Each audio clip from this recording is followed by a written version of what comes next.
Niki musiknya pripun nggih? Sesuk tak tukokne alat-alat sing lengkap musik.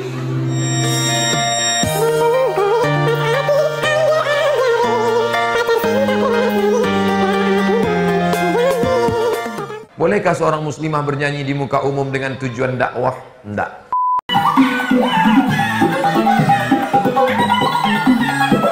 Kan santrinya jadi eskal. Ini pas pengajian dilarang, pas dangdutan kok malah dapat izin. Tapi bukan berarti halal ya, dapat izin. Tapi bukan berarti halal ya, dapat izin. Dapat izin kan potensinya bisa karena dilarang lah ya tetap belerot. Penyanyinya cowok loh, sama jangan bayangkan dangdut putri, enggak itu cowok sudah tua lagi. Boleh Anda nyanyi di depan suami tercinta, tapi tidak usah nyanyi di depan para bapak-bapak.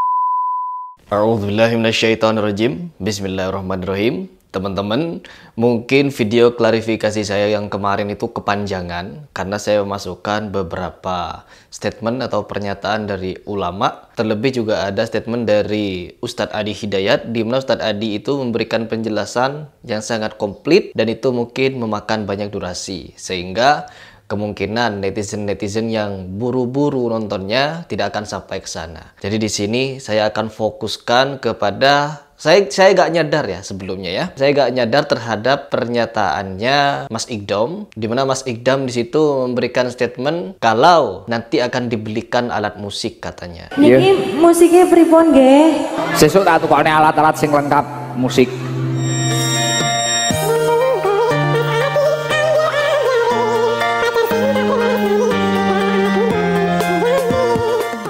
Di sini saya sangat menyayangkan pernyataan itu ya, meskipun itu untuk menarik banyak jemaah agar hadir ke pengajiannya. Ya, kita itu tidak tahu bagaimana cara hidayah itu datang. Memang betul. Kalau biduan itu hanya untuk umpan agar jemaah itu datang, yaitu juga saya menukil pernyataan dari Ustadz Abdul Somad. Ya, kalau kalian percaya pada pernyataan Ustadz Abdul Somad, maka ambillah fatwanya untuk sebagai edukasi. Bolehkah seorang muslimah bernyanyi di muka umum dengan tujuan dakwah?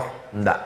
Ada mazhab mengatakan suara perempuan sautul mar'ati auratul, suara perempuan aurat. Tapi mazhab itu kecil, tidak besar. Yang mengatakan suara perempuan aurat itu apa sebabnya?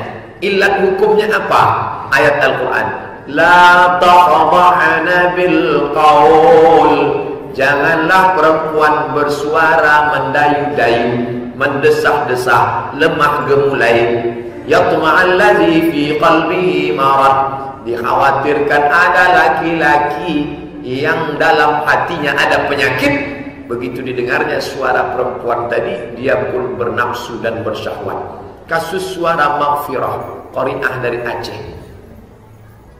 Apakah ada laki-laki bersyahwat mendengar qari'ah mengaji? Kalau ada, ayo kita antar ke kilometer 11. Di situ jelas bagaimana hukum apabila seorang perempuan nyanyi di depan laki-laki yang bukan mahramnya, apabila si perempuan nih bernyanyi untuk niat dakwah, ya, berniat untuk niat dakwah. Kata Ustadz Abdul Somad apa?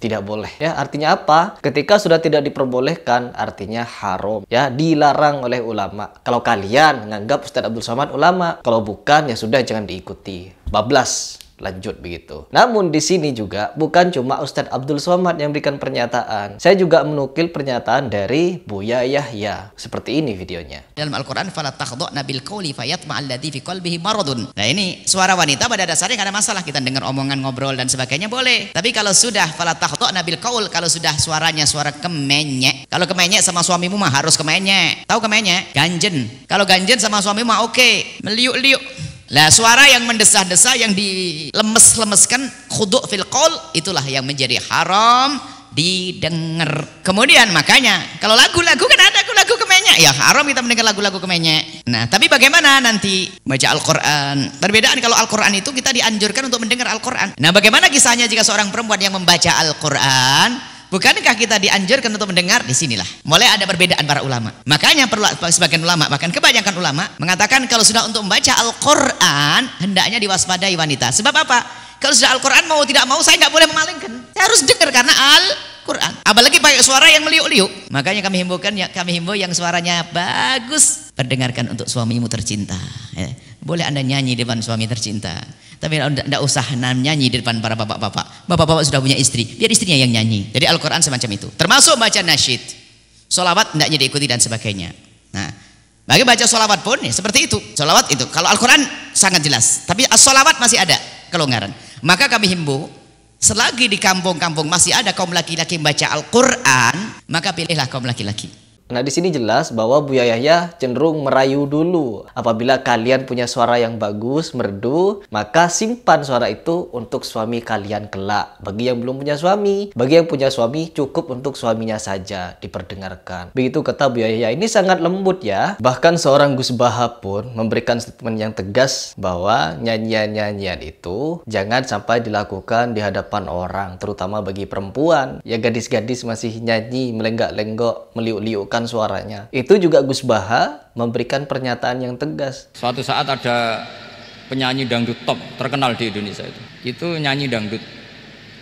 Ya penyanyi ya dai. Itu kiai itu fatwanya lucu. Kalau kamu datangi dia pas main dangdut, masih saya beri izin. Tapi kalau datangi dia pas pengajian itu tak larang. Kan santrinya jadi eskal. Ini pas pengajian dilarang, pas dangdutan kok malah dapat izin. Tapi bukan berarti halal ya, dapat izin. Tapi bukan berarti halal ya, dapat izin. Dapat izin kan potensinya bisa karena dilarang lah ya tetap belerot. Terus suatu saat si santri ini setengah wali, tidak wali tapi setengah. Lama-lama itu memahami gurunya. Memahami gurunya, ternyata sirinya begini. Kalau seorang penyanyi yang tidak pernah ngaji kemudian ngomong agama, itu potensinya itu fadallu wa adallu, sesat dan menyesatkan. Tapi kalau dia sedang nyanyi dangdut, penyanyinya cowok loh, sama jangan bayangkan dangdut putri, enggak itu cowok sudah tua lagi. Penyanyinya cowok loh, sama jangan bayangkan dangdut putri, enggak itu cowok sudah tua lagi. Cowok sudah tua lagi. Jadi potensi halalnya ada lah maksudnya untuk.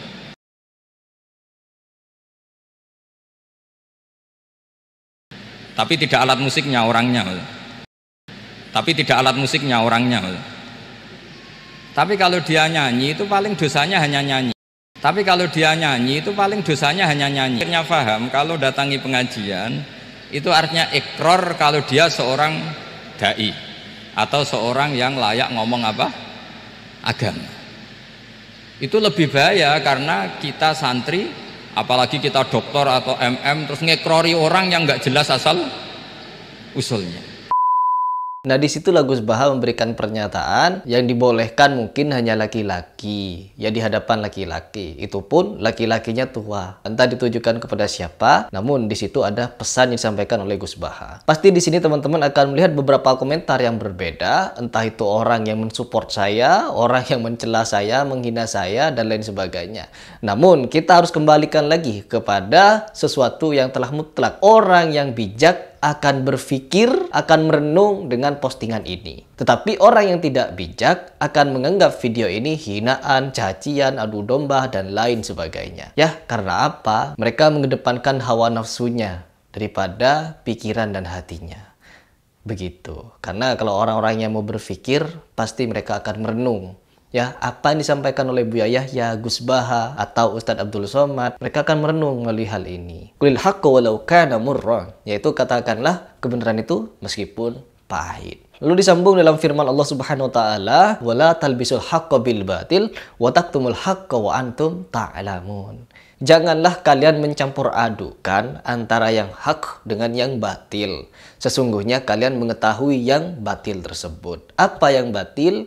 Suara bidu wanita ya yang melenggak-lenggok depan jemaah terus disaksikan di majelis taklim ilmu, itu jelas batil.